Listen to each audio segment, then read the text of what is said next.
할렐루야. 주님께 영광 올려드립니다. 아멘. 네. 여러분 주님 사랑하십니까? 우리 주님을 사랑하는 마음을 여러분 늘 마음에 식어지지 않게 하시길 축복합니다. 오늘 제가 이렇게 찬양하고 또 주님 주신 말씀을 선포하면서 또 새로운 것들을 다시 한번 알게 됩니다. 우리가 예시와 찬양을 부르면서 찬양 끝에 주님이 환상을 보여주시는데 천국에 무도회가 열린 것처럼 이렇게 보였어요. 주님하고 춤을 추는 거예요. 너무 좋잖아요. 근데 여러분도 봤으면 너무 좋겠는 거예요. 근데 주님이 우리가 예수님을 생각하며 예수와를 부르고 우리가 주님의 신부됨으로 주님 신랑을 위해 춤을 추며 주님을 기다리는 그 마음을 노래했을 때 주님께서 실제로 그 일을 해주시는 거예요. 우리 혼자 춤추는 게 아니라 주님이 우리와 함께 춤을 춰주시는, 그걸 실제로 찬양의 가사의 고백을 드릴 때 그 일을 실제적으로 우리가 하도록 인도해 주시는, 그렇게 해주시는 크신 우리 주님의 사랑이 있었습니다. 그래서 우리가 어떤 찬양을 부를 때 그 찬양 가운데 들어있는 가사를 나의 믿음을 실어서 주님께 드리는 게 참 중요하다라는 것들을 다시 알게 됩니다. 왜냐하면 그건 주님이 우리의 믿음의 고백으로 받으시고 그 찬양 속에서 실제로 그것이 그 시간에 내가 나의 것이 될 수 있도록, 내가 경험할 수 있도록 그렇게 만들어 주신다는 거 여러분 믿으시길 축복합니다. 우리가 생각하는 것보다 더 넘치도록 하시는 그 주님의 놀라운 축복이 우리 삶 가운데 있음을 여러분 믿으시기를 바랍니다. 우리가 생각하는 것보다 더 넘치도록 해주십니다. 우리는 그걸 사실은요 여러분 모르기도 하지만 잘 믿지 않아서 내 것으로 취하지 못할 때가 많다라는 거죠. 여러분의 것으로 이렇게 들을 때마다 그렇구나, 찬양할 때 여러분 믿음을 싣고 주님이 나에게 그렇게 하시는구나, 지금 이 시간에 주님 그렇게 하시고 계시죠, 주님 이것이 나의 믿음의 고백입니다, 이렇게 하면서 여러분의 것으로 취하시기를 축복합니다. 아멘. 자, 우리 이제 오늘은 함께 또 중보기도에 대해서 배우도록 하겠습니다. 이제 몇 강 남지 않았습니다. 이제 오늘 12강인데요. 중보기도를 어떻게 인도하는가라는 그런 제목이에요. 효과적인 중보기도를 위한 지침에 대해서 우리가 배우겠습니다. 중보기도에 4가지 핵심 요소가 있어요. 먼저 우리가 이 부분을 좀 보겠습니다. 여러분 중보기도는 어떤 중보기도, 어떤 영역의 기도이든지 간에 모든 중보기도는요 그 대상과 주제에 상관없이 아래 제가 이제 말씀드리는 이 4가지의 요소를 반드시 포함해서 기도를 해야 한다라는 거예요. 그 가운데 첫 번째가 뭐냐면 하나님 앞에서의 깊은 겸손이 필요하다라는 거예요. 기도하는 사람은요 가장 먼저 뭘 해야 되냐면 하나님의 주권을 인정해야 돼요. 자신의 연약함, 내 연약함을 또 하나님께 고백해야 돼요. 그건 곧 겸손입니다. 여러분 우리가 나 자신의 연약함을 고백하는 게 굉장히 하나님 앞에서는 중요해요. 그건 곧 나를 부인하는 거고요 주님을 인정하는 거가 되기 때문에 그렇습니다. 그래서 내가 겸손히 나를 낮추고 나의 어떤 능력이나 지식이나 나의 어떤 재능으로가 아니라 오직 하나님이 주시는 능력으로 할 수 있습니다, 하나님이 함께 하심으로 내가 할 수 있습니다라는 이러한 겸손의 이 고백은요 모든 뒤에 내가 해야 할 기도와 주님의 임재와 그 기름 부으심과 이런 모든 것들이 풀어지게 만드는 기도예요. 그래서 여러분이 기도를 시작할 때는 항상 자기 자신을 내려놓고 우리 주님의 주되심을 인정하고 그리고 높여드리는 그런 기도로 시작을 해야 한다는 것입니다. 이것은 우리의 겸손한 태도로 주님 앞에 나아가야 한다는 것을 말하는 거예요. 두 번째로 필요한 요소는요 나의 죄, 내 개인의 죄와 그리고 우리가 공동체를 위해서 중보기도를 한다면 우리 공동체에 대한 진실한 회개를 하고 기도를 해야 합니다. 우리가 하나님 앞에 나아갈 때 먼저 내가 정결해야 되겠죠. 하나님께서 죄인의 기도를 들으시는 게 아니고 의인의 기도를 들으시는데 의인의 기도는요 먼저 죄가 씻겨진, 하나님 앞에 회개함으로 죄가 씻김받은 자의 그런 기도라는 것이죠. 그래서 죄를 회개하는 거, 또 여러분이 교회를 위해서 기도하러 모일 때에 교회를 위해서 교회 공동체의 죄를 또 여러분이 여러분의 죄인 것처럼 또 회개하는 거, 그리고 우리가 또 나라를 위해 기도할 때 나라의 죄를 우리가 또 회개하는 거, 이렇게 회개를 통해서 우리가 정결함을 받고 그 다음 기도로 나아가야 합니다. 세 번째 요소는요, 또 하나님의 어떤 치유하심과 회복을 향한 우리의 간구가 있어야 됩니다. 그래서 우리의 가정, 내가 속해 있는 우리 사회, 교회, 그리고 나라를 향한 하나님의 치유와 회복을 우리가 적극적으로 구해야 되는 거예요. 여러분, 이것은요, 단지 어떤 문제가 일어났어, 그 문제를 해결받아야지, 이 차원이 아니고요, 나에게, 내 가정에, 우리 교회에, 우리 도시에, 우리 나라에 하나님의 뜻이 이루어지기를 구하는 그런 기도가 되는 것입니다. 하나님, 이 문제 해결해 주세요. 막 단지 그 문제 해결만을 구하는 게 아니라 전체적으로 나의 가정이면, 나의 교회면, 나라면 그 가운데 하나님의 뜻이 이루어지기를 구하면서 병든 곳, 무너진 곳, 문제가 있는 곳을 위해서 하나님 그것들을 해결하시고, 하나님 그것들을 치유하시고 회복시켜 달라고, 그 가운데 하나님의 나라가 임해 달라고 하는 이 간구의 기도를 하나님 앞에 올려야 한다는 것입니다. 네 번째는요, 우리가 기도를 할 때 항상 간과하지 말아야 될 게 뭐냐면, 어떤 영역을 위해서 기도하든지 그 기도 가운데, 그 중보기도 가운데는 항상 따라오는 게 뭐냐면 바로 영적 전쟁이 있다라는 것입니다. 그래서 우리가 이 기도를 할 때 항상 어둠의 세력을 맞닥뜨리게 된다라는 것을 알고, 그리고 그 부분에 대해서 우리가 무장하고 또 대적하고, 그렇게 또 하나님의 통치가 이곳에 임해달라고, 그리고 내 기도 가운데 하나님 어둠의 세력이 떠나고 성령의 인도하심이 있게 해달라고 이렇게 기도해야 한다는 것입니다. 이렇게 네 가지 요소가 항상 중보기도 안에 핵심적으로 있습니다. 두 번째는요, 효과적인 기도를 위해서 실천해야 될 부분들이 있는데요, 그 가운데 첫 번째가 뭐냐면, 숨은 죄에 대해서 성령님께 보여달라고, 빛을 비춰달라고 기도해야 돼요. 여러분, 우리가 내가 지은 죄를 다 알면 회개하기가 너무 좋겠죠. 그런데 우리는요, 때로 내가 어떤 죄를 지었는지조차도 알지 못할 때가 많아요. 그래서 하나님 앞에 내가 굉장히 의로운 줄 알고 나아갈 때가 되게 많아요. 여러분, 우리가 죄를 깨닫는 건 굉장히 큰 축복입니다. 왜냐하면 온전한 회개를 할 수 있기 때문에 그래요. 여러분이 깨어 있으면요, 여러분이 세수를 하다가도, 양치를 하다가도 갑자기 여러분 죄가 깨달아지기도 해요. 내가 막 생각 없이 했던 말이, 이 부분이 하나님 앞에서 잘못된 거구나, 내가 이런 말을 한 건 하나님 앞에서 죄구나, 이런 것들을 깨닫게 되는 거예요. 그럼 여러분, 즉각적으로 우리가 회개해야 하는 거죠. 주님, 제가 어리석었습니다. 주님, 제가 아무 생각도 없이 함부로 그렇게 말을 했어요. 주님, 제가 잘못했습니다. 우리의 회개는요, 그냥 생활 속에 수시로 있어야 되는 거죠. 우리가 그렇게 하면요, 생활 속에 그냥 사소하게 다른 일을 하다가도 하나님이 깨닫게 해주셔서 그것이 죄인 줄 알게 되고 그것을 회개할 수 있게 됩니다. 그런데 대부분 경우는 어때요? 잘 몰라요. 내가 무슨 죄를 졌는지, 내가 어떤 죄 가운데 있는지 그거조차도 잘 깨닫지 못할 때가 많습니다. 그래서 우리가 기도해야 돼요. 하나님께, 성령님께 나의 죄를, 나를 살펴서 내 안에 숨은 죄가 뭐가 있는지 가르쳐달라고 하는 이 기도를 해야 하는 것입니다. 시편 139편 23, 24절에 다윗은 이렇게 기도했어요. 하나님이여 나를 살피사 내 마음을 아시며 나를 시험하사 내 뜻을 아옵소서. 내게 무슨 악한 행위가 있나 보시고 나를 영원한 길로 인도하소서라고 기도합니다. 여러분, 하나님이여 나를 살피사 내 마음을 아시며 나를 시험하사 내 뜻을 아옵소서라고 하는 기도, 이 기도는요, 그냥 빛 가운데 주님 나를 비춰주십시오라고 하는 거예요. 여러분, 빛이 이렇게 밖에서 창문을 통해서 쫙 비칠 때 빛이 없는 곳에서는 보이지 않는 먼지들이 보여요. 먼지가 하나도 없는 것 같은데 빛이 통과되는 그곳에는요, 그 먼지들, 공기 중에 떠있는 그 먼지들이 눈에 다 보이죠.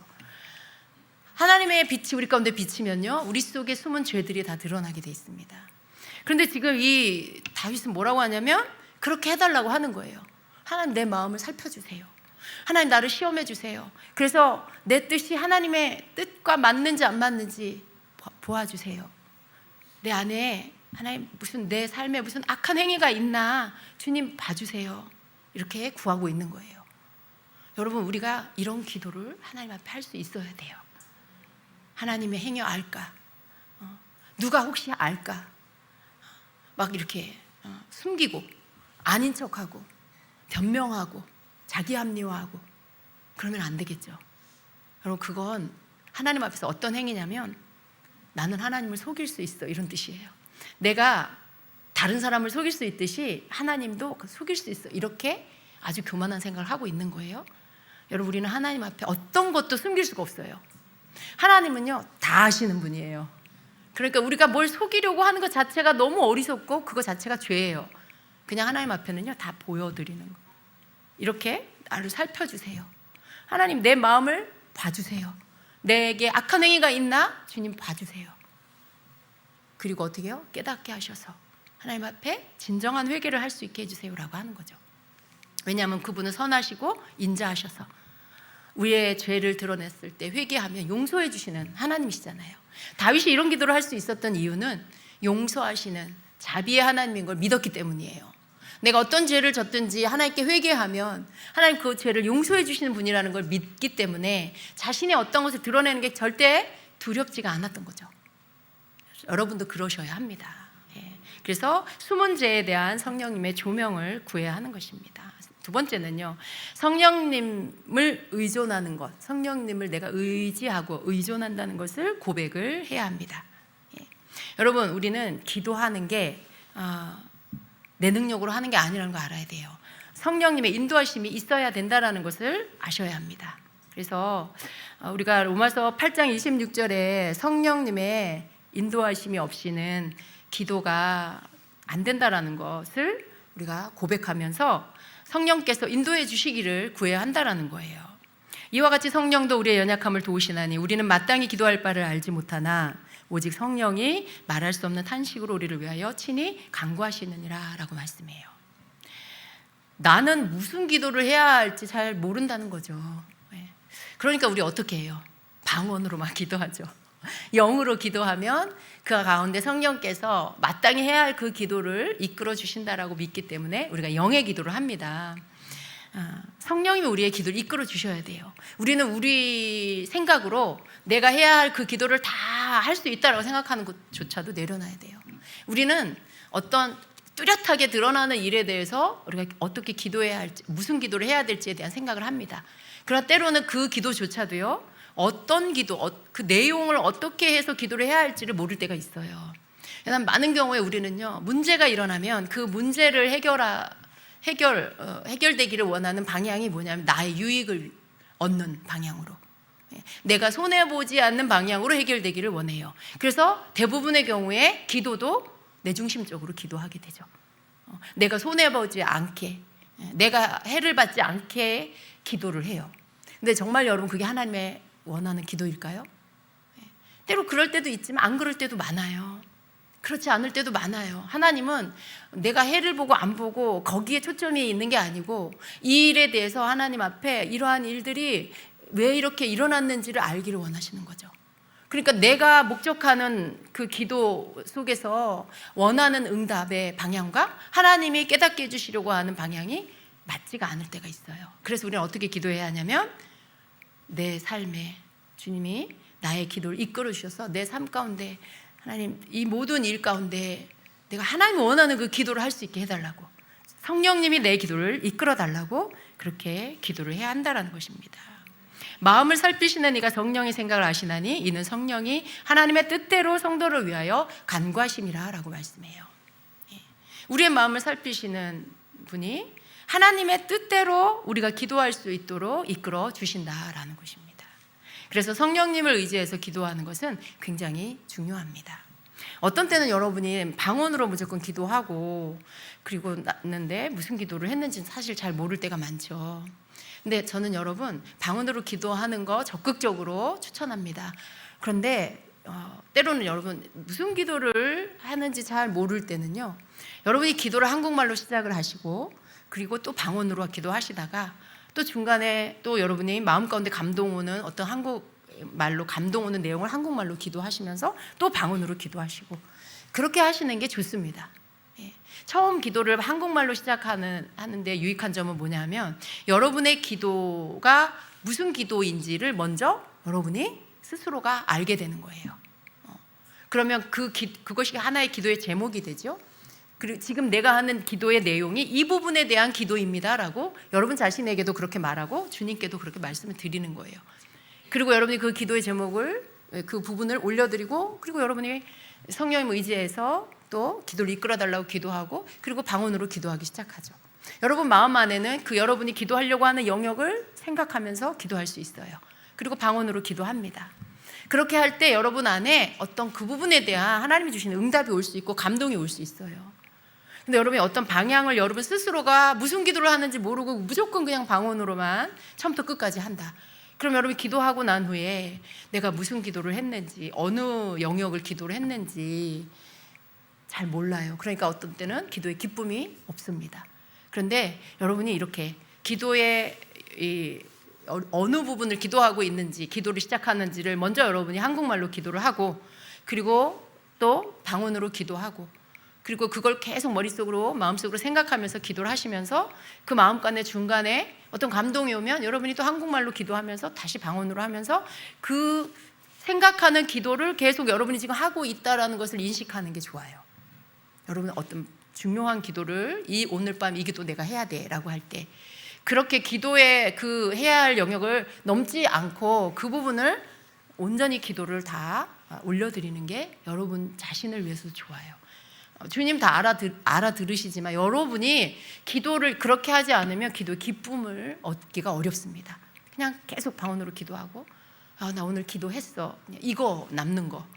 근데 그것보다는 여러분이 그렇게 기도의 방향을 이렇게 잡아가면서 기도하는 게 좋습니다. 그 가운데 성령님이 또 여러분에게 응답도 주시고 감동도 주시고 이렇게 하신다라는 거예요. 근데 그걸 여러분 주님이 주시려고 해도요 여러분이 무슨 기도를 하는지 알지 못하면요 성령님이 여러분에게 조명해 주시기가 참 어려워요. 이게 내가 무슨 기도를 하는지 내 마음의 생각에 가지고 있으면서 그걸 계속 생각하면서 기도할 때 성령님이 어떤 감동과 응답을 주시면 그 부분에 대한 응답인 거예요. 그 부분에 대한. 그래서 기도를 할 때 막 너무 많은 것들을 뭉뚱그려가지고 한꺼번에 막 집어넣고 기도하는 것보다는 한 가지씩 기도하는 게 좋아요. 한 가지씩. 한 가지 기도를 충분히 하고 그 다음 기도를 또 하고 그러면 성령님이 응답하시기가 좋다는 거예요. 성령님은 여러분에게 응답을 주시고 싶어도 내가 지금 무슨 기도를 하는지 알지 못해. 어떤 영역에서 주려고 해도 이게 안 맞는 거예요. 주파수가 여러분하고 안 맞을 수가 있어요. 여러분이 그 부분을 인지를 하셔야 성령님이 그 부분을 조명해 주시고 말씀해 주실 때 여러분하고 성령님이 조명해 주시는 것 같고 주파수가 딱 맞아서 여러분이 것들에 대해 받을 수가 있는 거예요.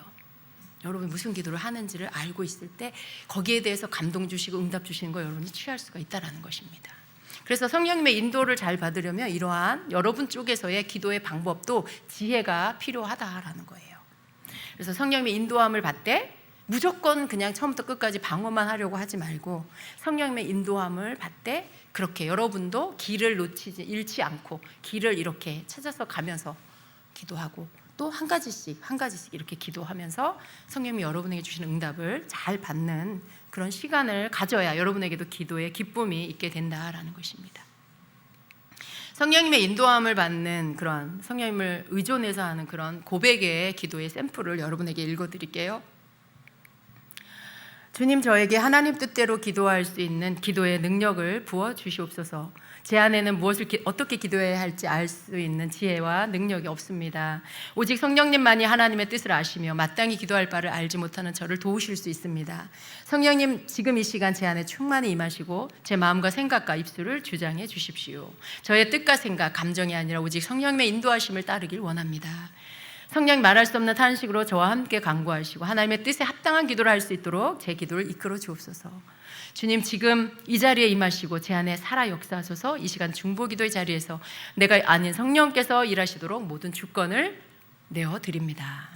오늘 이 기도의 시간에 주님이 원하시는 기도만 하게 하시고 성령님 안에서 하나님의 마음을 알게 하시며 하나님 나라의 뜻을 이 땅 가운데 풀어내는 기도 되게 하옵소서.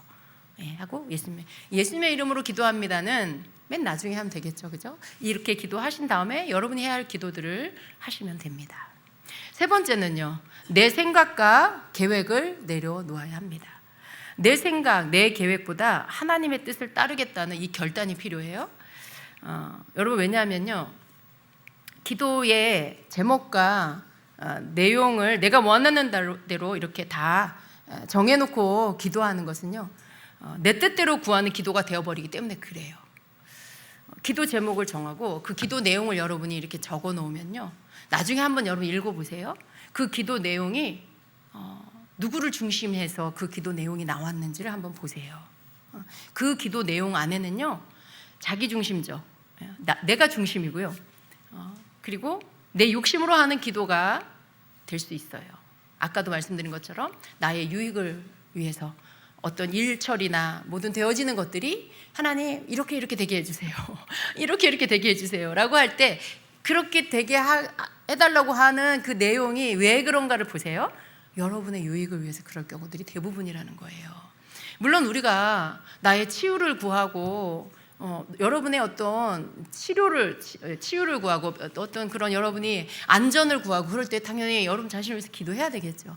그런데 모든 기도가 항상 어떤 일을 만나든지 여러분 중심적으로 기도와 제목과 내용을 적으면 그 기도 안에 하나님의 어떤 계획, 하나님의 뜻, 이런 것들은 좀 멀어지게 된다라는 것입니다.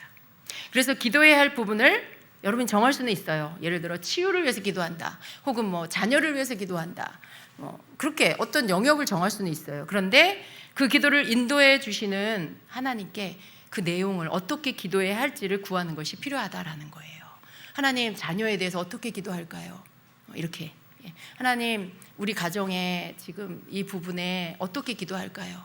이렇게, 남편의 직장을 위해서 하나님, 직장을 구해야 되는데 어떻게 기도할까요? 이렇게 여러분이 그 방향성과 그 기도의 내용에 대해서 성령님께 구해야 한다는 거죠. 내가 다 정해놓고 하나님 이렇게 되게 해주세요. 하나님, 우리 아들 좋은 대학, 무슨 S대학 가게 해주세요. 내가 다 무슨 과에 수석으로 입학하게 해주세요. 공부 잘한다면, 그런 어떤 믿음이 크다 이렇게 볼 수도 있겠지만요, 굉장히 자기중심적으로 기도하는 게 될 수 있어요. 하나님은 다른 과를 가기를 원하실 수도 있잖아요. 그런 부분에 있어서 너무 내중심적인 그런 기도는 하나님의 뜻과는 상관없는 기도가 되고요, 여러분의 기도의 수고가 또 헛될 수도 있다는 걸 기억하셔야 되는 것입니다. 그리고 공적인 기도 모임에서는요, 개인 기도 때문에 이렇게 대체로 그 시간에 해야 할 그 기도가 정해져 있어요. 개인 기도 시간이 아니고, 여러분이 공적인 기도로 이렇게 모이면 개인 기도 시간이 아니죠. 그래서 그 기도 시간에 해야 할 기도들이 대부분 정해져 있어요. 그래서 리더는요, 그 기도 제목에 맞는 기도의 방향을 미리 성령님께 구해서 기도회를 이끄는 게 필요하다라는 것입니다. 그래서 성령께서 중보기도 모임 전체를 온전히 주장하도록 그렇게 기도를 해야 합니다. 개인 기도에 있어서는 기도 제목을 주님께 올려드리고 그 시간에 관여하시고 감동 주시는 성령님의 인도를 따라가면 됩니다. 자, 네 번째는요, 믿음으로 찬양하며 기도를 준비합니다. 이제부터 갖게 될 기도 시간에 대해서 하나님이 이미 응답해 주실 것을 기대하고 찬양으로 믿음의 고백을 하나님께 올려드리는 것입니다. 또 이렇게 기도할 수 있겠죠? 하나님 아버지, 주님은 살아계시고 지금 이 자리에 임재해 계십니다. 주님은 우리의 기도를 들으시며 이미 응답하고 계신 줄 믿습니다. 그러므로 저는 지금 믿음으로 찬양합니다. 아직 보지 못한 응답 앞에서도 주님을 높이며 주님을 신뢰합니다. 주님의 이름 안에 능력이 있고 치유가 있고 회복이 있습니다. 주님의 뜻이 이 기도의 시간 속에서 이루어질 줄 믿고 감사드립니다. 주님께서 계획하시고 주님께서 주관하시며 주님의 영광이 드러나게 해 주시옵소서. 하나님, 저의 찬양이 주님 앞에 향기로운 제사가 되게 하시고 믿음의 선포가 되게 하옵소서. 할렐루야. 주님은 선하시며 그 인자하심이 영원하십니다. 주님을 찬양합니다. 주님의 뜻이 이루어지게 하옵소서. 이렇게 기도할 수 있겠죠. 때로는 여러분이 시편 한 편을 가지고 주님을 높이면서 그분을 찬양하면서 또 그렇게 주님을 찬양할 수 있어요. 또 다섯 번째는요, 악한 영의 방해를 여러분이 대적하는 기도를 먼저 하는 것이 필요합니다. 여러분이 일단 기도를 시작하면요, 기도를 방해하는 악한 영의 그 활동도 시작이 된다는 것을 알고 계셔야 돼요. 그래서 기도를 시작할 때 악한 영들을 먼저 대적하고 묶으세요. 기도를 방해하지 못할 것을 명령하고 선포하세요. 그래서 여러분의 생각, 여러분의 마음, 그리고 여러분의 기도하는 환경, 그 어떤 것에도 악한 영이 방해하지 못하도록, 그래서 기도를 끊어놓지 못하도록 여러분이 대적기도 하시고 그렇게 하고 기도를 시작하시는 것이 좋습니다. 그렇게 해도요, 중간에 여러분이 딴 생각이 막 들기도 하잖아요. 딴 생각이 들 때 즉시로 또 대적하세요. 마귀를 대적하라, 그리하면 너희를 피하리라라고 말씀하셨죠. 마귀를 대적하면 피한다라고 말씀해요. 그러니까 우리는 어떻게 해야 돼요? 대적해야 돼요. 제가 내 말을 들을까? 뭐 내가 마귀를 대적할 능력이 있을까? 뭐 그런 생각하지 마시고 그냥 대적하라, 피하리라 했잖아요. 그러니까 여러분 그냥 하나님의 자녀된 권세를 가지고 예수의 이름으로 그냥 대적하면 돼요. 그러면 그 시간에 떠나갑니다. 예. 그리고 6번째는요, 기대 가운데 하나님의 은성을 기다리는 것입니다. 기도 중에 하나님께서 주시는 여러분 감동과 인도하심을 기대하면서 기도해야 돼요. 하나님이 뭐 나에게 응답하시겠어? 기도를 하면서 하나님 뭐 나에게 응답하시겠어? 뭐 내가 음성을 들을 줄이나 알아? 뭐 이러면서 기도를 한다. 아무 기대감도 없이. 그러면 안 돼요, 여러분. 여러분이 언제나 기도를 할 때는요, 응답해 주실 것을 기대해야 돼요. 이게 믿음이에요. 하나님이 응답해 주실 것이라고 믿고 기대하고 기도하는 거예요. 그리고 여러분의 온 들을 수 있는 모든 신경은 주님의 음성을 들으려고 집중되고 깨어 있어야 되는 거죠. 그게 여러분 하나님께 기도하면서 가져야 할 바람직한 믿음의 마음인 거예요. 그래서 여러분이 기도 중간중간에도 어떤 주님의 나에게 주신 감동이 있나, 어떤 음성이 있나 귀 기울이면서 기도를 해야 되는 거예요. 그래서 그냥 기도만 하는 게 아니고 기도를 하면서 뭔가 주님이 나에게 사인을 주시나, 뭔가 말씀하시나, 이런 것들을 여러분이 생각하면서 집중하면서 기도는 계속하면서 그런 것들이 필요합니다. 예. 그래서 여러분이 또 주님 앞에 그것들을 구하기도 하고, 응답을 구하기도 하고, 그렇게 해서 기도할 때 성령님의 음성을 듣게 되는 거예요. 환상도 보게 되는 거예요. 어떤 깨닫는 거, 감동, 이런 것들도 오게 되는 것입니다. 7번째는 기도가 끝난 후에 감사와 찬양으로 여러분이 마무리를 하는 것입니다. 하나님께서 인도하신 대로 기도를 마쳤을 때 그 기도의 시간에 인도해 주시고 함께 해 주신 것에 대해서 감사드리고 또 다시 한번 주님을 찬양하는 것으로 기도를 마무리하시면 됩니다. 자, 3번째는요, 중보기도 모임을 위한 실제적인 지침을 여러분에게 알려드릴게요. 첫 번째는 기도 인도자의 인도를 여러분이 따르셔야 되는데요, 중보기도 여러분이 이렇게 여러 가지로, 우리 중보기도 팀도 있고 셀에서도 여러분이 또 중보기도 시간을 가질 수도 있잖아요. 여러 그룹으로 여러분이 중보기도를 할 수 있는데 그 가운데 가장 중요한 건 뭐냐면 그 시간에 그 기도를 인도하는 인도자의 그 지시를 따르는 거예요. 왜냐하면 여러분 중보기도를 하는 것은요, 지금 나 개인의 기도를 하는 게 아니에요. 함께 공동으로 해야 할 어떤 기도를 하는 거고요. 그 가운데 리더가 있는 거죠. 그 사람이 인도하는 대로 내가 잘 따라가는 거, 이게 또 맞는 질서를 따르는 것입니다. 그래서 인도자가 제시하는 방향과 제목에 따라 함께 기도하고 또 개인 기도보다는 모임의 흐름을 우선시해야 하는 거죠. 이제 그 중보기도를 모였는데 기도를 인도하고 있는데 중간에 어떤 사람이 저를 위해서 좀 기도 좀 해주세요. 우리 집이 뭐 어쩌고 저쩌고 막 이렇게, 그냥 내 기도를 빨리 좀, 나 기도 받고 싶어, 막 나를 위해서 좀 기도해 줬으면 좋겠고, 막 그 마음은 알겠는데 여러분, 이 흐름의 목적, 기도에 하는 모임의 목적을 다 끝낸 다음에 시간이 남으면 그때 내 기도를 요청할 수 있어요. 그럼 또 얼마든지 기도해 줄 수 있는 거죠. 근데 이런 어떤 모임의 기도, 공동으로 모이는 그런 모임 안에서는요, 너무 나를 위해서 뭔가 이 시간에 막 내가 뭔가를 막 얻으려고 하는 이런 것들을 좀 내려놓으셔야 돼요. 그냥 인도자로 세우신 분, 그게 중보기도 리더든지 뭐 셀장이든지 뭐 누가 됐든지 인도자가 이끄는 대로 그 지시하는 대로 잘 따라가는 거, 이게 첫 번째로 필요합니다. 그리고 두 번째는요, 모임 전체의 흐름에 집중하면서 기도하는 게 필요해요. 성령의 흐름과 인도자가 이끄는 방향에 여러분 한 마음으로 이렇게 참여를 해야 되는 거예요. 그래서 개인적인 감정, 뭐 상황, 이런 것들 거기에 막 묶여 있으면 안 된다는 거죠. 지금 모인 기도 모임의 목적대로 여러분이 같은 마음을 품고 나아가는 것들이 필요하다라는 거예요. 같이 하는 중보기도 모임, 기도 모임에 제일 중요한 건 뭐냐면요, 이끄는 자를 중심으로 마음을 하나로 합하는 것입니다. 내 개인 사정도 있고 내 개인 감정도 있고 일도 있겠지만요, 속으로 그냥 아유, 기도를 왜 이렇게 오래 해? 빨리 끝나야지. 내 기도를 해달라 하지. 아니면 또 좀 아까 어떤 사람하고 뭐 대화하다 기분이 나빠졌어. 계속 그것만 묵상하고 생각하고 있어. 기도 모임에서. 네. 아, 빨리 끝나고 나 집에 가야 되는데 이 생각만 하고 있고.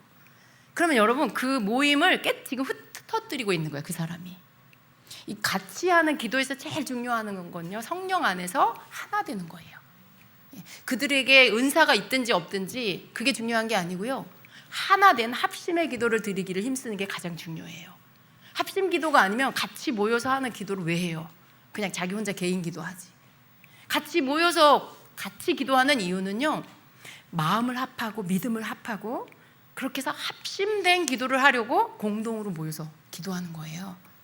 근데 그 시간에 자꾸 개인 생각하고 개인 감정에 치우쳐 있고 딴 생각하고 이러면요, 아무 의미가 없어요. 그 기도 모임 자체가 하나 되지 않은 기도. 무슨 합심 기도예요? 합심 하나도 안 되잖아요. 그걸 내가 깨뜨리지 않기 위해서 마음을 여러분이 스스로 그 모임의 그 중심에 합하려고 애를 써야 돼요. 여러분 생각에 흩어뜨리는 것들, 개인 잡념들 다 여러분 개인적으로 다 쳐내고 그 시간 같이 무언가를 위해서 기도하기로 모였으면 거기에 집중하려고 여러분 마음을 거기에 쏟아야 돼요. 그걸 위해서 힘써야 한다라는 거예요. 그렇게 해야 그 기도 가운데 하나님이 역사하십니다. 그 기도 가운데 개인 혼자 하는 기도보다 예를 들어 5-6명이 함께 모였다, 10명이 함께 모였다, 그 기도가 훨씬 강력한 거예요. 10사람의 믿음이 합쳐지잖아요. 5-6사람의 믿음이 합쳐지잖아요. 그러면 나 혼자 내 믿음으로 기도한 것보다 훨씬 더 강력한 기도가 돼요. 근데 그건 언제요? 합심이 됐을 때. 그래서 합심하기 위해 힘을 써야 한다라는 것입니다. 그래서 인도자의 이끌음을 잘 따르는 게 그래서 중요한 거예요. 인도자는 또 기도하면서 성령님이 이렇게 주시는 마음을 쫓아서 감동 주시는 걸 따라서, 그리고 그 시간에 기도하려고 했던 것들을 잘 정리해서 그 시간에 합심해서 같이 기도할 수 있도록 이끌어야 한다라는 것입니다. 세 번째는요, 기도에 집중을 깨트리는 요소들을 제거해야 돼요. 어떤 분들은 이제 앞에서 리더가 이끌고 있는데 저쪽에서 둘이서 막 잡담을 할 수 있어요. 딴 얘기를 막 한다든가. 그러면 안 돼요, 여러분. 아니면 뭐 휴대폰을 계속 보고 있다든가. 그러면 기도가 하나가 되지 않습니다. 휴대폰 하는 거, 잡담하는 거, 그리고 주변에 막 어떤 소음이 들리는 거, 이런 것들은 기도의 흐름을 끊게 돼요. 그래서 그렇게 되지 않도록 여러분들이 모든 면에서 이렇게 전심전력해서 몸과 마음이 하나님께 집중하도록 그 시간에 같이 마음을 함께 하나가 되게 힘써야 한다라는 것입니다. 그래서 기도 시작 전에 방해 요소들을 다 여러분이 제거하고, 또 서로가 노력해야 되겠죠? 막 두 사람 같이 막 얘기하고 있고, 그러면 조용히 하세요 이렇게 하지 말고 그러니까 리더는요, 항상 이렇게 기도 틈틈이 모임이 있을 때 이러한 어떤 지침들을, 공통적인 모든 사람이 알아야 할 지침들을 하나씩 이렇게 이야기해 줄 필요가 있어요. 예를 들어 새로운 멤버가 들어왔다. 그럼 그분은 아직 잘 모르잖아요. 그러니까 이런 공통적인 모두가 함께 노력해야 할 지침들을 알려주고, 그래서 거기에 따를 수 있게 이렇게 하고, 필요하면 여러 모임의 방에 이것들을 써붙여서 모든 사람이 와서 읽어서 알 수 있도록 해준다든가, 이렇게 하는 것들이 필요하다라는 것입니다. 네 번째는 부정적이지 않은 믿음의 언어로 기도를 해야 합니다. 어떤 그런 기도를 하는데 뭐 낙담하고 불평하는 언어, 뭐 어떤 정죄의 기도, 이런 부분들, 이런 것들의 기도, 그런 기도의 언어를 쓰지 마세요. 그래서 믿음의 어떤 선언과 소망의 언어로 하나님을 높이고 문제보다도 하나님을 바라보는 그런 기도의 언어를 쓰시기를 바랍니다. 너무 부정적인 내용으로 막 말하는 그런 기도는 기도하는 모든 사람이 이렇게 마음이 떨어지게 만드는 거예요. 하나님 너무 힘듭니다. 저희들을 어떻게 하면 좋습니까? 하나님 우리는 이제 다 죽게 됐습니다. 뭐 우리 이제 어떻게 하면 좋아요? 말하든가. 이건 기도가 아니잖아요. 이게 푸념이고 한탄이지 이게 무슨 기도겠어요?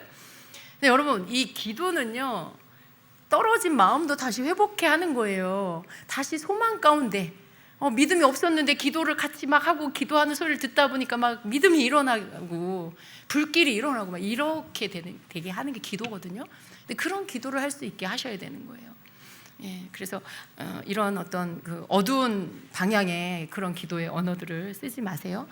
믿음의 언어로 믿음으로 하나님이 하실 것을 믿고 그렇게 하는 기도의 언어들을 쓰시기 바랍니다. 왜냐하면 우리 하나님은 언제나 승리하신 분이에요. 하나님은 능치 못함이 없으세요.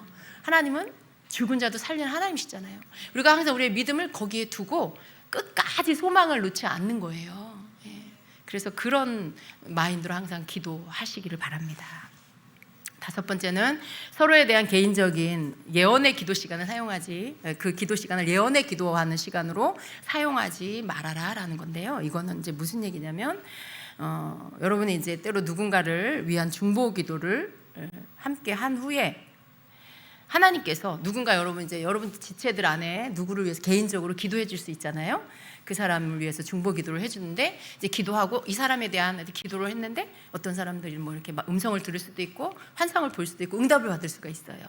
그러면 이제 그걸 이렇게 기도 끝나고 이제 나누게 되면 이제 막 뭐 이 사람도 나누고 저 사람도 나누고 또 이 사람은 대답해주고 설명해주고 막 하다 보면 시간이 너무 길어질 수가 있어요. 근데 여러분 그렇게 되게 하지 말라는 것입니다. 그래서 가장 좋은 건 뭐냐면 다 끝난 다음에 예를 들어 이제 기도를 받고 싶은 사람이 있을 수 있어요. 자기 집에 어떤 문제들이 생길 수 있잖아요. 그래서 중보기도팀에 기도를 요청할 수 있어요. 그럴 때 기도 모임의 목적에 하려고 했던 기도를 다 마친 다음에 시간이 남으면 그 사람을 위해서 기도해 주는 거예요. 그리고 또 누군가가 응답을 받으면 짧게 전달하든가 아니면 기도 다 마친 다음에 개인적으로 전달을 하든가 이런 부분들이 필요해요. 이게 이제 중간에 한다든지 아니면 너무 긴 시간을 이러한 시간으로 할애를 하게 되면 사람들 마음에 어떤 생각이 드냐면 중보기도 가면 중보기도 해주고 예언도 해주고 환상 본 거 응답도 받고 중보기도 가서 기도 가면은 개인 기도 많이 해주고 응답도 막 받아. 이게 막 이렇게 사람들이 막 알게 되면 사람들 마음이 어디에 가 있냐면 막 교회와 나라를 위한 중보기도로 내가 가서 기도해야지 이게 아니라 오늘 나도 중보기도팀에 들어가서 나도 기도 좀 받고 싶어. 나도 좀 예언 좀 받고 싶어. 뭐 이런 게 마음이 콩밭에 다른 곳으로 이렇게 가는 거예요. 실제로 그렇게 됩니다. 여러분 너무 개인 기도하는 시간을 막 많이 갖고 막 응답받은 거 막 계속 막 주고 그러면 사람들 마음이 기도하러 오는 목적이 기도는 하러 왔는데 진짜 마음은 기도받고 주시는 응답을 좀 얻고 싶어서 오게 되는 이렇게 되는 일들이 생겨요. 그렇게 되면 안 된다라는 것입니다. 인도자는요 이걸 잘 조절을 해야 돼요. 정말 기도해 줘야 될 상황이 있을 때 그 사람을 위해서 집중으로 중보기도 같이 해주고요. 어떤 응답은 있으면 짧게 전달하고 그러고 끝내야 되는 것입니다. 계속 이 사람 해주고 또 저 사람 해주고 그렇게 하면 안 된다는 거예요. 6번째는 자신의 필요보다 다른 사람의 필요를 우선시해야 합니다. 여러분이 뭐 셀모임 안에서도 함께 기도할 수 있잖아요. 중보기도는 나를 위한 기도가 아니라 다른 사람과 공동체를 위한 기도라는 걸 항상 생각하시고 내 자신의 기도 제목을 좀 잠시 내려놓고 다른 사람을 위해서 이 시간 마음을 들여서 기도해야 되겠다 하는 그런 마음을 좀 가져야 한다라는 것입니다. 자, 네 번째로 기도 효과적인 기도의 지침 가운데 네 번째는요. 기도 인도자의 자격 조건인데요. 이 부분은 빠르게 진행할게요. 모든 사람이 기도할 수는 있지만 중보기도의 자리에서 특별한 부르심 안에서 기도를 인도하는 사람은 몇 가지 기준에 합당한 자가 선택이 되어져야 합니다. 그 가운데 첫 번째는요. 주님과 깊은 사귐이 있는 사람, 주님과의 교제를 나누는 사람이어야 한다는 거예요. 기도 인도자는요. 단순히 나 기도 생활하고 있어 라고 하는 이 수준에 머무르면 안 되고요.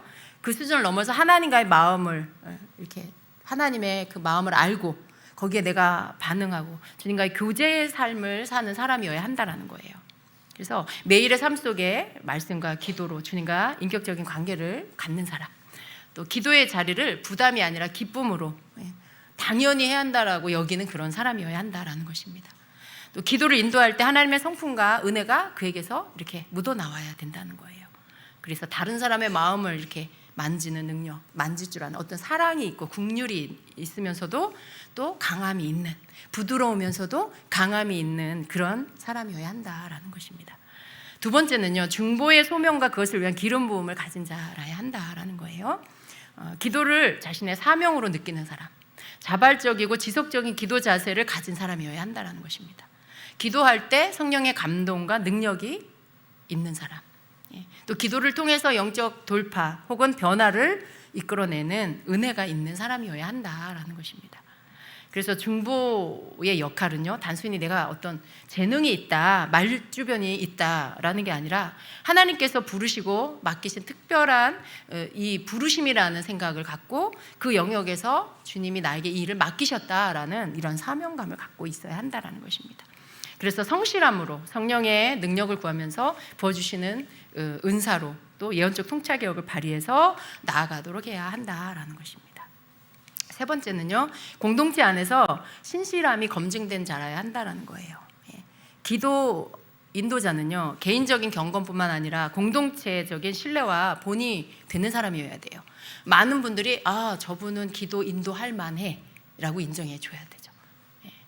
우리 중보기도팀 리더도요, 지금 이제 올해 다시 세워진 권사님이 팀 안에서 다 인정을 하더라고요. 이 권사님이 하는 거 찬성이라고, 이분이 하는 게 맞다라고 다 지지를 해주셨어요. 그런 것들이 있어야 한다라는 거예요. 그래서 그 마음 가운데 뭐가 있어야 되냐면 중보기도 인도자다, 교회를 위한 또 중보기도 인도자다. 뭐 어떤 영역이든지 여러분 중보기도 인도자다라고 할 때 교회 안에서 먼저는요, 교회를 사랑하고 교회를 사랑하는 마음이 먼저 있어야 돼요. 중보기도 인도는 맡아서 하는데 교회를 사랑하는 마음은 별로 크지가 않아. 의무적으로 기도는 하지만 교회에 대한 사랑이 그렇게 막 크게 막 불같이 일어나지는 않는다. 그러면 안 돼요. 교회를 사랑하는 마음이 마음에 가득해야 합니다. 그리고 교회에 세우신 목사님과 사역자들의 권위를 인정하며 겸손히 따르는 사람이어야 한다라는 거예요. 중보기도 인도를 하는데 이 부분에 대해서 흔들린다, 이 부분에 대해서 그렇지가 않다, 그러면 안 돼요. 그러면 기도를 인도한다라는 것에 하나님 앞에서 큰 의미가 없게 됩니다. 왜냐하면 예를 들어 교회 중보기도 인도자다라면 교회에 하나님의 뜻이 이루어지기를 가장 앞에 서서 구하는 사람이에요. 교회가 약해지지 않고 든든히 서기를 하나님 앞에 간절히 소원하면서 간구하는 사람이 누구냐면 중보기도 인도자예요. 그 누구보다도 목사님들을 든든히 세워서 교회를 잘 치리하고 이끌어 가시기를 구해야 하는 사람이 중보기도 인도자예요. 그래서 정말 남들은 기도하지 않을 때도 이 중보기도 맡은 분은 목사님들을 위해, 교회 사역자들을 위해서 기도해야 하는 것이죠. 그런 어떤 마음이 하나님 앞에 하나님을 기쁘시게 하는 거예요. 중보기도 인도를 한다라는 것은 하나님께서 그 자리에 이렇게 세워주시는 거예요. 제가 예전에 중보기도 인도를 맡았었어요. 제가 주님이 저에게 맡기신 일이라는 걸 제가 알았기 때문에 부족하지만 성실하게 열심히 감당했어요. 근데 하나님이 그 일을 감당하면 할수록 더 저에게 기름을 부어주시는 거예요. 더 제가 맡은 영역에 대한 그 주님의 마음을 부어주시고 그 리더에 대한 그 기도하는 마음을 부어주셔서 정말 어떤 허물이나 부족함이 아니라 하나님 안에서 그 일들을 잘 감당하게 해달라고 하는 그 주님의 마음, 그 중보의 마음이 계속 더 커지는 거예요. 그래서 제가 정말 이렇게 열심히 기도했어요. 하나님께서 참 그 시간에 저에게 주신 자리에서 그 일을 할 수 있도록 저에게 또 그 능력을 부어주신 것 같아요. 근데 제가 그 중보기도 인도 리더를 끝내고 마쳤을 때 저에게 환상을 보여주셨어요. 여러분 아세요? 중보기도 인도자를 맡으면요, 주님이 중보기도 인도자의 겉옷을 입혀주세요. 이 말은요, 다른 영역도 다 마찬가지라는 거예요. 목사가 되면 목사로서의 그 직임을 감당할 수 있는 옷을 입혀주신다는 거죠. 또 전도사님들도 마찬가지예요. 하나님이 전도사로서 부교육자로서 맡겨진 일을 감당할 수 있도록 그 옷을 입혀주시는 거예요. 여러분들 각자 직분에 따라서 그 옷을 입혀주시는 거예요. 장로는 장로, 권사는 권사의 옷을 입히시고, 집사는 집사의 겉옷을 입혀주시고, 여러분이 봉사하면 봉사하는 그 모든 영역에 그 일을 감당할 수 있는 옷을 입혀주시는 거예요. 그런데 여러분이 그 일을 끝내면 어떻게 되는지 아세요? 그 옷이 여러분에서 벗겨져요. 여러분에게 입혀주셨던 그 옷이 여러분의 그 일을 끝내면 그 옷이 벗어지는 거예요. 제가 그래서 알았어요. 그 옷을 입혀주신다는 걸. 그 옷이 벗어지는 날 주님이 나에게 이 옷을 입혀주셔서 내게 이 일을 하게 하셨구나, 할 수 있게 하셨구나, 그걸 알게 해주셨는데, 여러분 두렵고 떨리는 마음이 있어야 돼요. 여러분이 교회를 통해서 세워주신 어떤 직분이든지, 여러분에게 맡겨주신 어떤 봉사팀이든지, 그 무엇이 됐든 그건 하나님께서 교회에 하나님이 세우신 주의 종을 통해서 여러분을 부르시고 세우신 거예요. 그러면 여러분은 하나님 앞에서 그 일을 하시는 거예요. 책임감을 느끼셔야 된다는 거예요. 장로가 된다는 건요, 그냥 할 사람이 없어서 교회를 오래 다녔으니까 세워졌구나, 이게 아니에요. 하나님께서 세워주시는 거예요. 권사가 됐다는 건 하나님께서 권사라는 직분을 여러분에게 그 옷을 입혀서 세워주신 거예요. 그럼 여러분이 해야 될 건 뭘까요? 집사는 집사의 옷을, 봉사팀은 봉사팀의 옷을, 각자가 자기에게 세워진 그 자리에서 해야 될 게 뭘까요? 내가 이 자리에서 하나님 앞에서 어떻게 해야 되나, 이걸 구해야 돼요. 여러분이 권사고 집사면 내가 권사로서 주님, 내가 이 직분에 합당하게 하나님 앞에서 사는 게 어떻게 사는 겁니까? 하나님, 내가 권사로서 교회에서 무엇을 해야 합니까? 어떻게 해야 합니까? 이런 것들을 여러분이 하나님께 구하셔야 되는 거예요. 그리고 잘하든지 못하든지 성실함과 충성됨으로 여러분의 그 일들을 하나님 앞에서 감당하셔야 돼요. 내가 권사인데, 내가 집사인데 성도보다도 못하게 살아, 성도보다도 못하게 그렇게 은혜를 못 끼치고 뒤에서 자꾸 쑥덕쑥덕하고 자꾸 부정적이고 인간적이고 육적인 말이나 하고, 그러면 하나님이 주신 권사의 옷, 집사의 옷이 하나님이 주신 옷에 여러분이 지금 합당하지 않은 삶을 사는 거예요. 그건 두려운 일인 거예요. 하나님 앞에서 두려운 일인 거예요. 여러분이 사람에게 보이려고 그러는 게 아니라 나에게 입혀주신 이 옷을 입었다라는 건 내가 그 일을 하라고 입혀주신 건데, 그 일에 합당한 삶을, 그 일을 내가 잘 감당해야 한다라는 책임이 주어지는 거예요. 그래야 여러분 주님 앞에 설 때에 잘했다, 착하고 충성된 종아라는 말을 들어요. 저는 이렇게 교회 안에서 이렇게 봅니다. 막 일부러 보지는 않아요. 그렇지만 이렇게 보여요. 그런데 정말 묵묵히 누가 보든지 안 보든지 받은 직분에 충성되게 일하시는 분들을 봐요. 마음이 너무 흐뭇하고 고맙고 하나님 앞에 참 감사해요. 그리고 저도 하나님 앞에 얼굴을 좀 들 수 있어요. 하나님 앞에 주님, 정말 귀한 성도 장로로 세우셔서 정말 감사해요. 근데 그렇지가 않을 때는요, 막 죄책감이 들어요.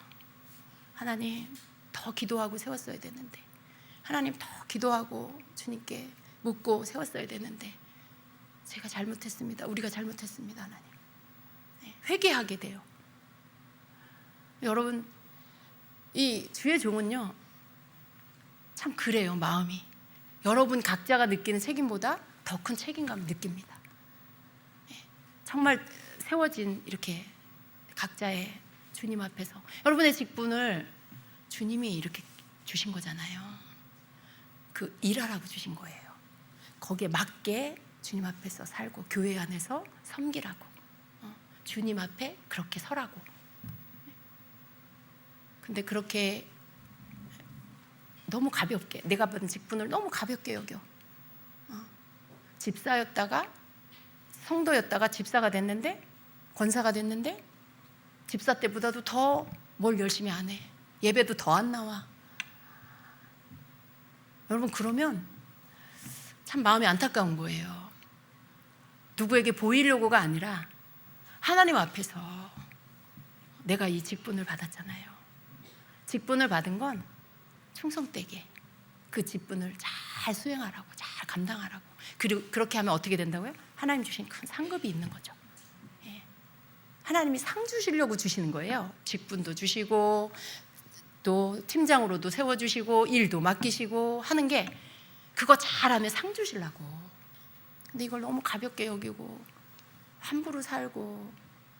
여러분, 직분 맡은 모든 분들은요, 어떤 책임감이 있어야 되냐면, 나와 함께하는 모든 자리에, 내가 앉는 모든 자리에서 덕을 끼치는 자가 돼야 돼요. 은혜를 끼치는 자, 덕을 끼치는 자가 돼야 돼요. 근데 되려 은혜를 식어버리게 한다든가, 덕은커녕 시험을 들게 한다든가, 이러면 안 되잖아요. 그죠? 그렇게 하면 안 되잖아요. 내가 하는 말이 덕을 끼치는 말인가? 내가 지금 하는 이 행동과 말이 은혜를 끼치고 있나? 우리는 생각해야 돼요.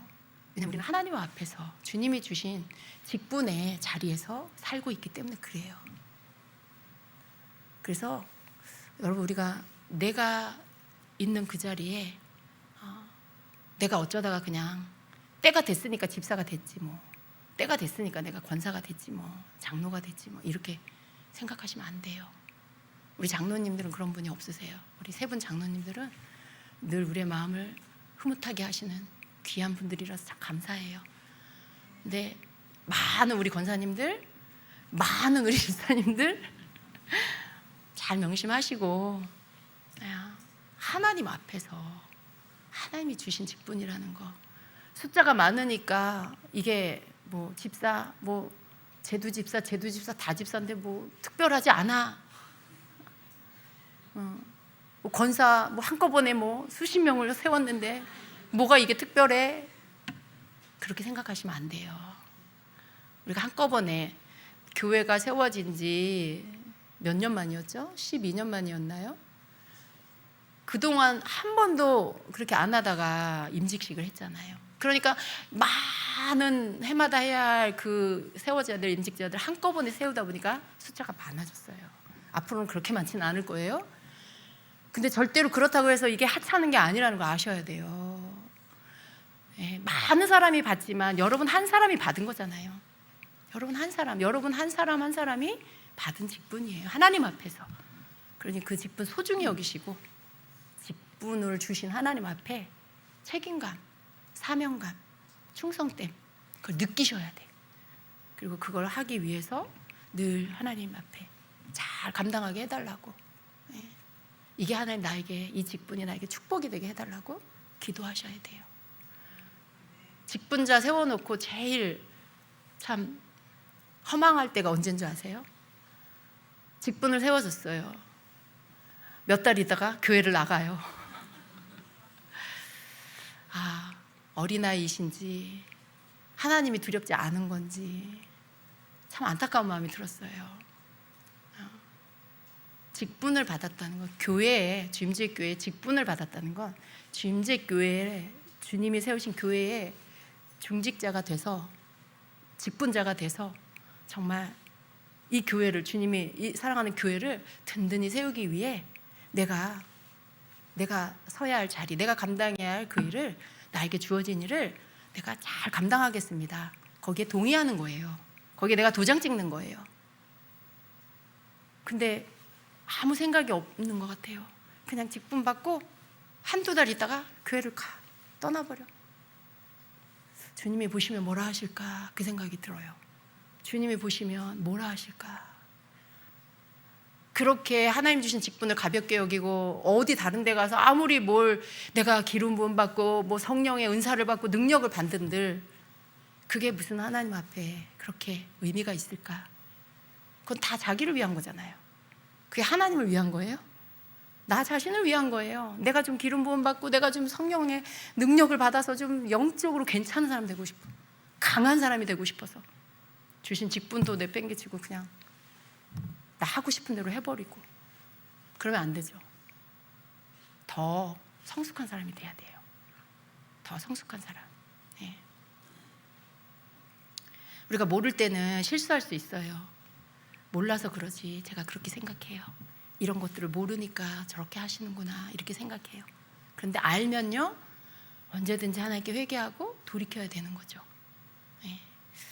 중보기도 인도자 설명하다가 멀리까지 갔다가 다시 돌아옵니다. 그래서 중보기도 인도자는 이렇게 본이 되는 사람, 삶에서도 주님과의 관계가 친밀함의 관계 안에 있고 기도의 삶을 사는 그런 사람이어야 됩니다.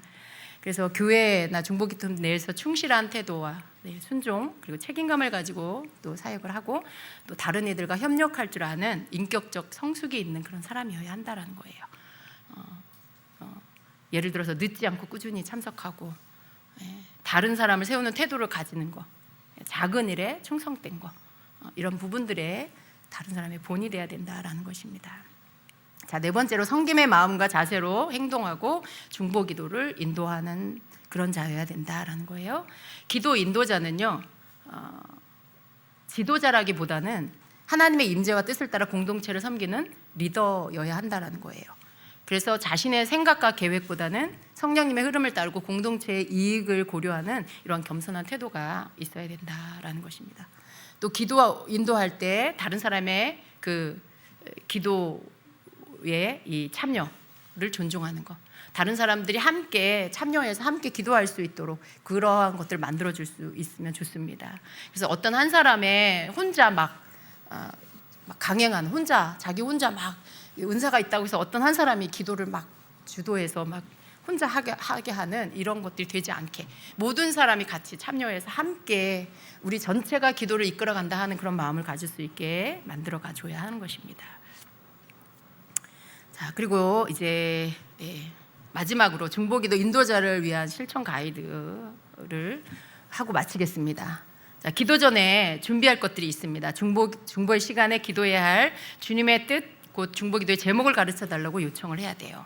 인도자가 알아야 할 것들이에요. 어떤 방법으로 주님의 뜻이 실행되기를 원하는지를 주님께 여쭙고 그리고 준비해서 오는 게 좋습니다. 주님 앞에서 개인적인 시간을 보내면서 또 나 자신을 점검하는 시간도 갖는 게 좋습니다. 목사님이나 사역자들 등에게 기도 요청, 어떤 거 기도해 드릴까요? 목사님 기도해야 할 필요한 부분들 말씀해 주세요. 이렇게 또 그런 것들도 좀 이렇게 물어보시면 좋습니다. 또 기도하는 동안에 유의점이 있어요. 어떤 한 사람이 기도 시간을 주도하지 못하도록 전체 흐름을 조절을 해야 합니다. 여러분 셀에서 기도할 때도 마찬가지예요. 다 리더 기도 인도를 하실 때는 다 똑같습니다. 한쪽 귀로는 하나님의 인도하심을 듣고 다른 한쪽 귀로는 전체 기도에 여러분이 집중하면서 그 모든 부분들을 잘 조화롭게 맞춰서 인도할 수 있도록 그렇게 하셔야 합니다. 기도의 초점을 유지하도록 그렇게 유의하셔야 돼요. 만약 지금 진행하는 기도의 제목을 벗어나서 기도하고 있다. 만약에 어떤 사람이 기도를 하는데 지금 이렇게 흐름에 맞지 않는 어떤 기도를 하고 있다. 그럴 수도 있어요. 그럴 땐 여러분이 그것들을 바로 잡아주셔야 합니다. 그 기도를 마친 다음에 주의를 조금 이렇게 주고 지금 우리는 이런 기도를 하고 있고 여러분 이 기도를 함께 해주시기를 바랍니다 라든가 이런 것들을 좀 해주시면 길을 잃지 않고 기도할 수 있도록 그렇게 여러분이 인도를 해주시는 게 좋습니다. 그리고 기도 참여하는 분들의 영적 성숙도를 이렇게 좀 점검하고 너무 거기에서 동떨어지게 예를 들어 모인 사람들이 은사에 대해서 아직 잘 몰라. 그런데 너무 은사 쪽으로 막 이렇게 이끌어가면 힘들겠죠. 그러니까 그 기도하시는 분들의 수준에 맞추어서 이렇게 이끌어가는 거 이런 부분들도 지혜롭게 하는 것들이 필요합니다. 이제 기도하는 내용 안에서는요, 우리가 하나님 앞에 청원 기도를 하는 거예요. 근데 계속 하나님 앞에 뭔가 구하는 기도만 하는 게 아니고 중보기도 인도자는요, 때로는 어떤 부분들을 선포하는 기도도 이렇게 인도를 하셔야 돼요. 그래서 전체 멤버들이 다 같이 그 시간에 함께 목소리를 합해서 선포할 수 있도록 그렇게 또 선포하는 것들을 먼저 하고 그다음에 따라하고 이렇게 하도록 인도해 주는 것도 필요합니다. 기도 방법은요, 아까도 말씀드린 것처럼 그렇게 한국말로 기도하지만 방언으로 주로 기도하고, 그렇게 그 방언으로 기도하는 가운데 성령님이 운행하시면 여러 사람이 방언을 해도 하나가 됩니다. 기도가, 영의 기도가 하나가 돼서 하나님께 올라가고요, 서로가 느끼는 어떤 영적인 지금의 그 성령의 그 주시는 감동들이 거의 다 비슷하게 나와요. 그래서 그렇게 방언으로 기도하는 부분들에 더 집중하는 게 필요하고요. 그리고 때로는 예언적 중보기도로 또 방언으로 기도하면서도 주님께 또 물으면서 또 응답 받으면서 이렇게 하는 것들도 자꾸 시도를 하셔야 합니다. 그리고 전략적 중보기도의 흐름을 따라서 기도를 하는 것입니다. 그래서 우리가 지금 배우고 있는 여러 가지 기도, 중보기도에 대한 부분들을 잘 숙지하셔서 또 여러분 셀에서나 중보기도 팀 안에서나 여러분 모임 안에서 이렇게 좀 자꾸 이렇게 기도하는 것들, 이런 시간을 갖는 것이 필요합니다. 우리의 모든 모임의 첫 번째는 기도예요. 여러분이 혼자 뭘 할 때도요, 가장 먼저 필요한 건 기도예요. 기도를 해서 주님께 먼저 맡겨드리고, 그리고 주님이 역사하시기를 구하고 해야 여러분의 하는 교회 안에서의 모든 일들, 여러분 삶의 모든 일들이 그 가운데 어떤 막힘이 없는 거예요. 실수를 줄일 수가 있는 거예요. 그래서 여러분 그렇게 기도하시고, 그래서 오늘 배운 이러한 내용에서처럼 모임 안에서의 중보기도, 그런 자리에서 할 때 더 강력하게 기도가 하나 되어서 할 수 있도록 잘 이끌어 가시기를 바랍니다. 아멘. 기도하겠습니다.